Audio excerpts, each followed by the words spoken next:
Hi everybody, it's Pastor Lillejord from Emmanuel. Hope you're well.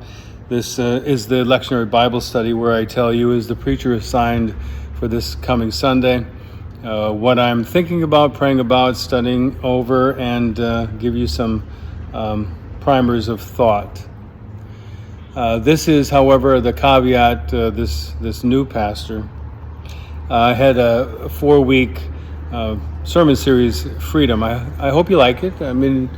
I hope it was kind of a nice diversion, if you will, or a time to talk about freedom as it came in and around the 4th of July, which was the genesis for it. But we're back now to the lectionary, and so I'm going to have to tell you a little bit about what happened last week in the lectionary. The lectionary comes from church headquarters in Higgins Road in Chicago.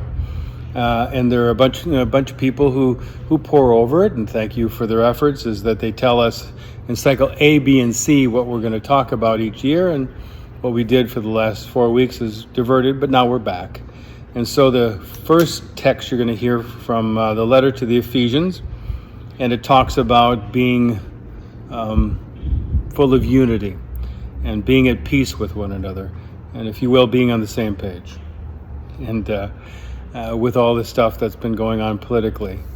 Well, there's a lot there that I have to pore over and figure out whether or not I'm in a good spot to talk about unity, because right now it's kind of a whirling dervish, and we're all over the map, if you will, and we have, 100 days or 99 days, at least today, I think, until the election, and maybe then it will settle down a little bit. But I think I will talk a little bit about unity if I'm ready for it, and have something salient to share with you.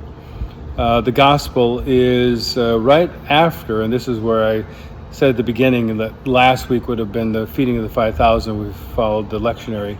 And so this happens after. And so Jesus fed 5,000 or 4,000, depends upon which gospel you read and take literally, but fed this multitude of people. And of course, since that happened, all of a sudden Jesus became, a really, really popular person because, word spread. Not only did he heal people, but then he fed people. And so to give you a little bit of the skinny is that Jesus gets done with that and goes somewhere else. Well, the people follow him.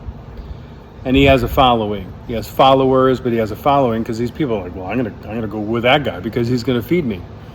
And they come up and they just say, we want to know more about you. We want to be on your program. We want to be followers of you. And Jesus gets a little bit testy for a reason, and I'll unpack that, is that Jesus kind of comes back and says, I know why you're here. You're here because you want to have another meal. You want me to feed you.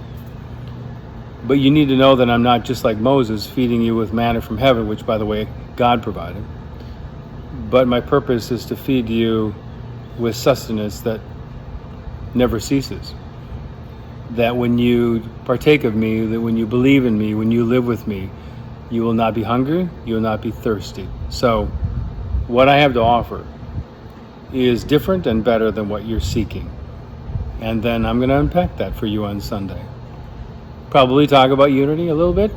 I'm going to pray about that one. But more importantly, we're going to talk, as we always do, about Jesus. And how Jesus just is the bread.